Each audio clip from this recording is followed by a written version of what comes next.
Mussoorie chiffon court से बेघर हुए लोगों का विस्थापन को लेकर तीसरे दिन भी शहीद स्थल पर धरना प्रदर्शन जारी रहा, जिस पर कांग्रेस के मसूरी प्रभारी पंकज शेट्टी द्वारा शहीद स्थल पहुंचकर शिफन कोर्ट के बेघर लोगों के द्वारा किए जा रहे धरना प्रदर्शन का समर्थन किया गया।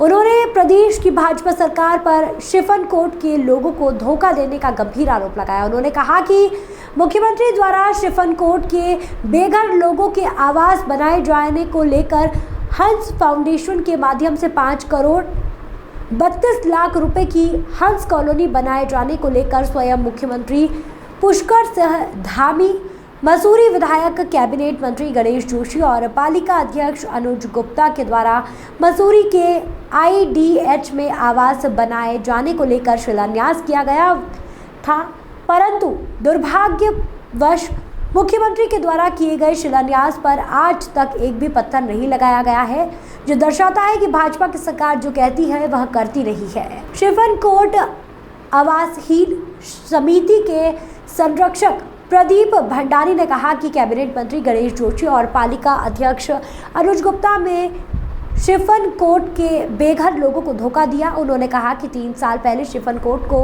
मसूरी पुरुषकुल रोपवे परियोजना के तहत खाली कराया गया था, परंतु आज तक वहां निवास कर रहे 84 परिवारों को विस्थापित नहीं किया गया है। कई बार धरना प्रदर्शन आंदोलन किया गया, परंतु सरकार की कान में जू नहीं रेंगी। शिफन कोर्ट के बेघर लोग परेशान होकर अनिश्चितकालीन हड़ताल पर है। उन्होंने कहा कि कोई भी प्रशासनिक अधिकारी उनसे मिलने तक नहीं आया है। उन्होंने कहा कि शनिवार को कैबिनेट मंत्री गणेश जोशी 5G को शुभारंभ करने मसूरी आ रहे हैं। उन्होंने कहा कि शनिवार को कैबिनेट मंत्री गणेश जोशी 5G को शुभारंभ करने मसूरी आ रहे हैं। उन्होंने कहा कि वह कैबिनेट मंत्री गणेश जोशी के विरोध में शहीद स्थल पर एक दिन की भूख हड़ताल पर बैठेंगे, क्योंकि गणेश जोशी ने भी शिफन कोर्ट के लोगों के साथ एक पीड़ा व्यक्त की थी परिस से कि हमारी आज हम 1.5-2 महीने से यहाँ पे ज्ञापन दे रहे हैं, चिट्ठियाँ दे रहे हैं, धरने दे रहे हैं। पता है कि 1 मार्च से यहाँ रैली होगी और यहाँ पे अनिश्चितकालीन धरना शुरू होगा, पर संवेदनहीन सरकार, उनके प्रशासन, ये सब लोग, इन लोगों ने जो है हमें यहाँ बैठने से पहले ही जो है इनकी जो समस्या था उसका समाधान निकालना चाहिए था, लेकिन वो निकालना तो बहुत दूर की बात है। आज 3 दिन हो गए, यहाँ पर कोई भी प्रशासन का DM स्तर का अधिकारी, SDM स्तर का अधिकारी या विधायक या नगर पालिका का या कोई आदमी यहाँ पे सुध लेने नहीं आया है। और इन्हें शर्म आनी चाहिए, क्योंकि हम तो इनके वादे ही इनसे याद दिला रहे हैं कि मैं तो नहीं वादे कर रखे हैं। आपने मुख्यमंत्री की गरिमा गिरा रखी है, आपने मुख्यमंत्री को बुलाया, उनके हाथ भूमि पूजन हुआ, कितनी शर्म की बात है। और मैं तो मीडिया के माध्यम से कहना चाहूंगा पुष्कर धामी जी को, आप तो बहुत युवा हैं, आपको तो हम उम्मीद कर रहे थे कि आगे जाओगे। कैसे आगे जाओगे? ऐसे भूमि पूजन के पत्थर खड़े करके चलते जाओगे और काम नहीं करोगे तो कौन तुम्हें बख्शेगा? आपको तो शर्म आनी चाहिए पुष्कर धामी जी।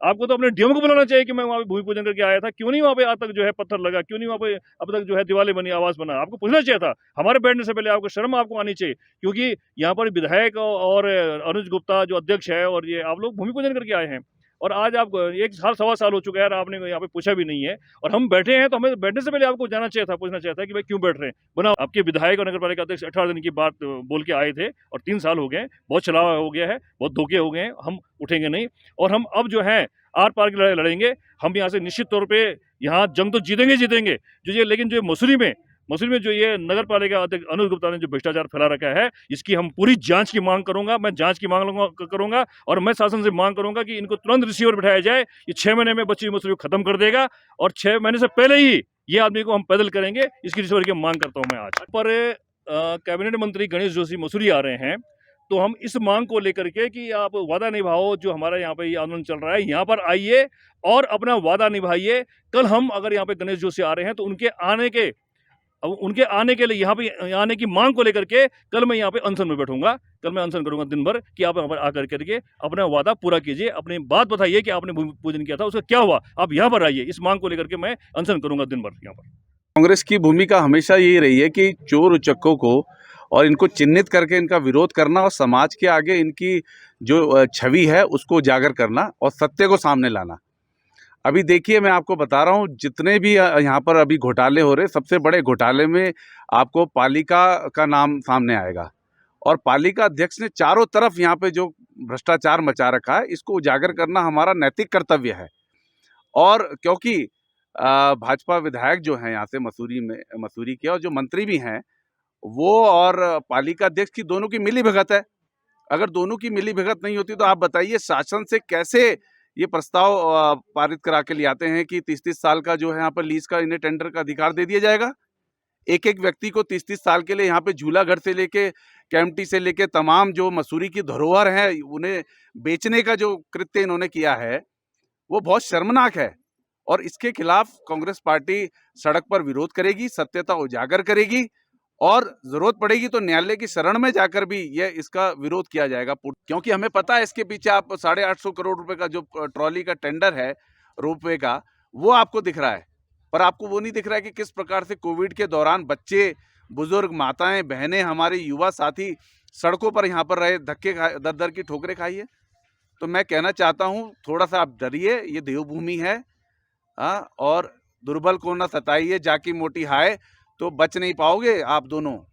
जिस प्रकार से आपने यह कृत्य किया है, भ्रष्टाचार फैला रखा है, और दोनों ने, मैं कहता हूं, आप दोनों भले ही आप अकेले में आप दोनों एक दूसरे की बुराई करते हो जब अकेले रहते हो, परंतु आप दोनों मिले हुए हो। पालिका अध्यक्ष और विधायक मसूरी दोनों मिलकर कार्य करते हैं और मिलकर पूरा भ्रष्टाचार इन्होंने फैला रखा है।